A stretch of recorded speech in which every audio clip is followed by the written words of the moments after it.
Good morning all. My name is Sri Lakshmi. Today I am discussing about floor planning. The main goal of floor planning is placing macros based on hierarchy. First of all, I am telling about inputs of floor planning. Inputs. First one is netlist. Second one is libraries. SDC, LEF, TLU plus file. In netlist, it contains logical connectivity information of standard cells and macros. Library contains cell drive strength, cell capacitance, resistance, RC corners, min pulse width, max pulse width. In SDC, it contains clock information like create clock, generated clock, input delay, output delay, clock exceptions like multi-cycle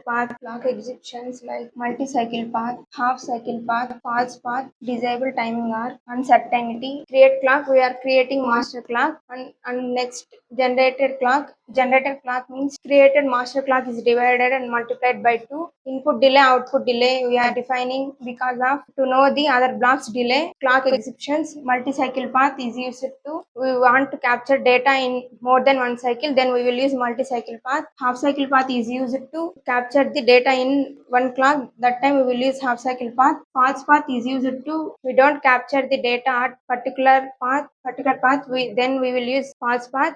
Disable timing arc means if we won't capture the date timing at particular arc, then we will use like from here to here we don't check the timing, that time we will use disable timing arc.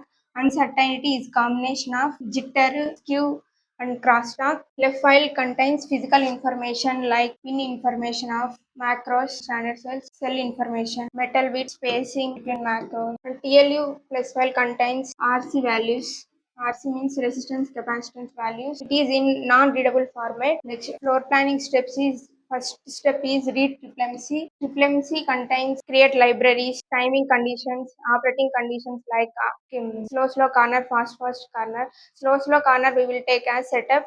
Fast we will take as hold. Next we can read left files. Left files contains macros, macro left, standard lefts. Next we will netlist. Netlist comes from synthesis. It contains logical connectivity information. This is the command for create floor plan. Hyphen course create underscore floor plan hyphen core size. Here we are defining core width, core height, left margin, right margin, top margin, bottom margin. After that, we will place the macros based on guidelines. First guideline is place the macros based on flyline connectivity. Connectivity like input to macro, macro to standard cell. And another one is give the channel spacing between macro to macro. Channel spacing formula is total number of macro pins into pitch, total number of metal layers. And third guideline is macro should not place at the center of the core area. If we will place macros at center of core area, it will lead to congestion. That's why should not place the macros at center of the core area. Place the macros next one is place the macros based on hierarchy, and next one is apply the keep out margin or halo. Halo is used to protect the macro. It does not allow the any cells. In the orientation, and main guideline is macro should be aligned with grid only.